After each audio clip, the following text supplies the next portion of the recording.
وہ دریا عام دریا نہیں تھا۔ لوگ کہتے تھے اس کے پانی میں عجب خاموشی بسی ہے، نہ وہاں لہروں کا شور سنائی دیتا تھا، نہ کناروں پر بچوں کی ہنسی۔ جو بھی اس دریا کے پاس جاتا چند لمحوں میں اپنے ہی خیالوں میں ڈوب جاتا، اسی لیے اسے ایک خاموش دریاؤ کہا جاتا تھا۔ شہر سے دور اس دریا کے کنارے ایک بوڑھا درویش رہتا تھا۔ اس کی جھونپڑی مٹی کی تھی، دروازہ لکڑی کا اور آنکھیں آسمان جیسی گہری۔ وہ کم بولتا تھا، مگر جو بولتا وہ سیدھا دل میں اترتا۔ ایک دن شہر کا ایک نوجوان سلمان اس دریا تک پہنچا۔ سلمان کے پاس سب کچھ تھا، دولت، تعلیم، دوست، شہرت، مگر دل خالی تھا۔ اسے لگتا تھا جیسے اندر کوئی شور ہے جو رکنے کا نام نہیں لیتا۔ وہ ہر رات بے چین سوتا اور ہر صبح تھکا ہوا جاگتا۔ لوگوں نے اسے بتایا تھا، اگر دل کا شور سنائی دینے لگے تو خاموش دریا کے پاس جانا، وہاں شاید جواب مل جائے۔ سلمان دریا کے کنارے پہنچا تو شام ہو رہی تھی۔ آسمان پر نارنجی رنگ پھیل رہا تھا اور پانی آئینے کی طرح ساکت تھا۔ اسے حیرت ہوئی کہ اتنا بڑا دریا ہے مگر آواز نہیں۔ وہ جھونپڑی کی طرف بڑھا۔ درویش باہر بیٹھا مٹی کو انگلی سے چھو رہا تھا جیسے اس سے باتیں کر رہا ہو۔ سلمان نے سلام کیا۔ درویش نے مسکرا کر جواب دیا، آ گئے؟ سلمان چونکا، آپ کو کیسے معلوم تھا کہ میں آؤں گا؟ درویش نے کہا، جو دل سے تھک جاتا ہے وہ یہاں آ ہی جاتا ہے۔ سلمان بیٹھ گیا۔ کچھ دیر دونوں خاموش رہے۔ عجیب بات تھی کہ وہ خاموشی بوجھ نہیں لگ رہی تھی۔ آخر سلمان بول پڑا، بابا میرے اندر بہت شور ہے، میں خود سے بھاگنا چاہتا ہوں۔ درویش نے دریا کی طرف اشارہ کیا، کبھی دریا کو غور سے دیکھا ہے؟ جی مگر یہ تو بالکل خاموش ہے۔ درویش ہنس پڑا، یہ تمہاری آنکھوں کو خاموش لگ رہا ہے، اس کے اندر ہزاروں لہریں چل رہی ہیں، مگر یہ انہیں چیخ کر ظاہر نہیں کرتا۔ یہی سکون ہے۔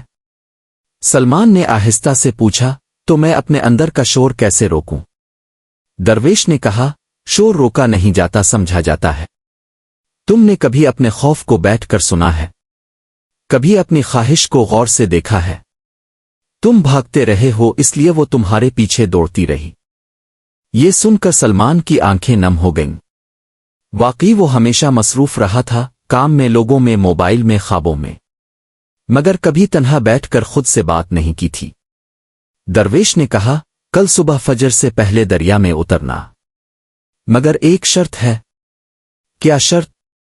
پانی میں کھڑے ہو کر کچھ نہیں مانگنا، صرف سننا۔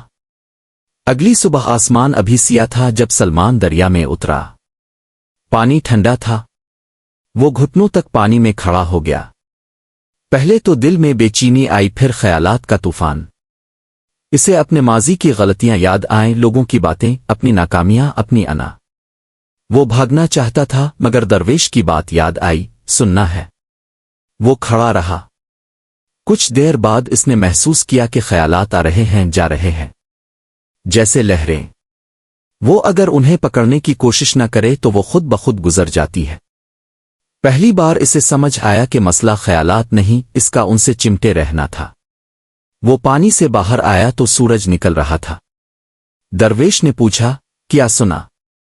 سلمان نے دھیرے سے کہا، میں نے خود کو سنا، اور میں اتنا خوفزدہ نہیں جتنا سمجھتا تھا۔